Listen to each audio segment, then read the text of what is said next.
Subscribe करें हमारे channel को और साथ में बेल आइकन भी दबाएं और पाएं हर वीडियो को देखने का मौका। बच्चों, आज हम चैप्टर 6 का अध्ययन करेंगे।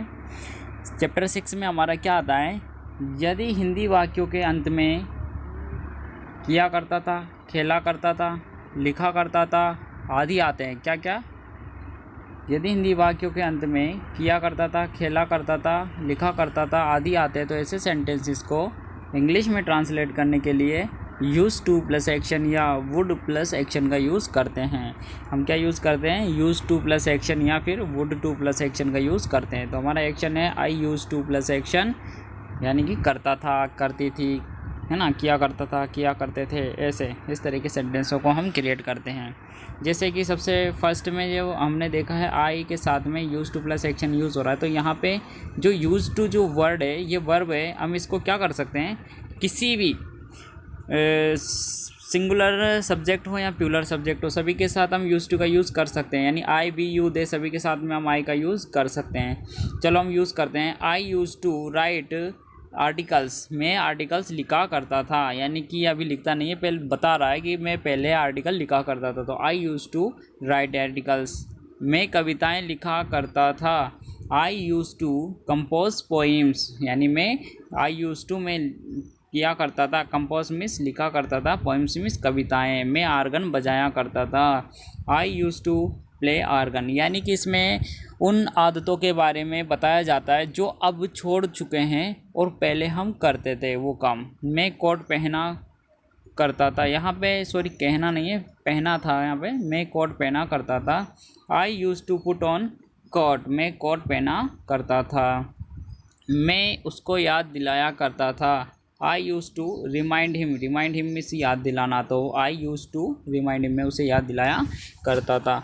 मैं इस गली से गुजरा करता था, तो I used to get by this street. क्या कह रहा है? Get by this street means होता है गली से, इस गली से गुजरना। और आई यूज़ टू का मतलब होता है करता था। I used to get by this street, में इस गली से गुजरा करता था। मैं अपनी पढ़ाई जारी रखा करता था। I used to carry on my study, मैं उसे याद दिलाया करता था। I used to bring back him, मैं क्लास से भाग जाया करता था। जैसे अपन कहते हैं मैं स्कूल में जाता था लेकिन क्लास से भाग जाया करता था, तो I used to get off from the class.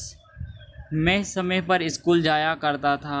I used to get school on time, मैं अपना वादा निभाया करता था। I used to keep my promise, मैं वह सोचा करती थी। शी यूज़ टू थिंक, वे सोचा करती थी। वह सूचित किया करती थी। She used to inform us, वह दूसरों को डांटा करती थी। She used to scold others, वह अंग्रेज़ी बोला करती थी। She used to speak English, वह आराम किया करती थी। She used to take rest. इस तरीके से हम बनाएंगे। अच्छा, आज का जो हमारा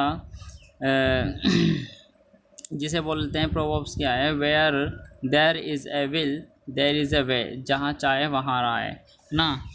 तो बच्चों, ये हमारा आज का जो टॉपिक था चैप्टर नंबर 6 बहुत ही इजी था। तो इस पे आप कम से कम 50 सेंटेंस क्रिएट कीजिए और इन्हें याद कीजिए।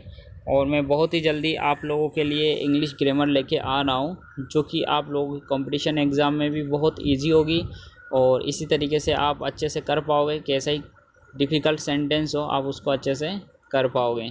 तो थैंक यू, वेलकम सभी।